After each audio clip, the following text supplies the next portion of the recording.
നിരത്തുകളിൽ അമിത വേഗത്തിന് മാത്രമല്ല, വേഗം കുറഞ്ഞാലും പിടിവീഴുമെന്നുള്ള മുന്നറിയിപ്പുമായി royal Oman police. Police speed ട്രാക്കുകളിൽ വേഗം കുറച്ച് വാഹനമോടിക്കരുതെന്ന് അറിയിച്ചു. സ്പീഡ് ട്രാക്കുകളിൽ വേഗം കുറച്ച് വാഹനമോടിക്കുന്നത് ഗുരുതരമായ ഗതാഗത നിയമലംഘനമാണെന്ന് റോയൽ ഒമാൻ പോലീസ് അറിയിച്ചു. ഇത് ഗതാഗതത്തെ തടസ്സപ്പെടുത്തുക മാത്രമല്ല, അപകട സാധ്യത വർദ്ധിപ്പിക്കുകയും ചെയ്യും. ഡ്രൈവർമാർ ഓരോ ട്രാക്കുകളിലും നിശ്ചയിച്ചിട്ടുള്ള വേഗം നിലനിർത്തണമെന്ന് അധികൃതർ നിർദ്ദേശിച്ചു.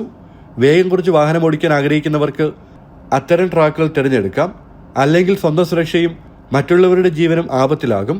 വേഗപരിധി മണിക്കൂറിൽ 120 കിലോമീറ്ററുള്ള പാതകളിൽ 80 കിലോമീറ്റർ വേഗത്തിൽ സഞ്ചരിക്കുന്നതോ പിന്നിൽ നിന്ന് വരുന്ന വേഗമേറിയ വാഹനങ്ങൾക്ക് വഴിമാറി കൊടുക്കാത്തതോ ആയ ഡ്രൈവർമാർ അനാവശ്യ കാലതാമസത്തിനും അപകട സാധ്യതകൾക്കും കാരണമാകുന്നതായി പോലീസ് വ്യക്തമാക്കി. കുറഞ്ഞ വേഗപരിധിക്ക് താഴെ സഞ്ചരിക്കുന്ന വാഹനങ്ങൾ കണ്ടെത്തുന്നതിനായി നൂതന വേഗ നിയന്ത്രണ റഡാറുകൾ വിന്യസിച്ചിട്ടുണ്ട്. ജനം, ദുബായ്.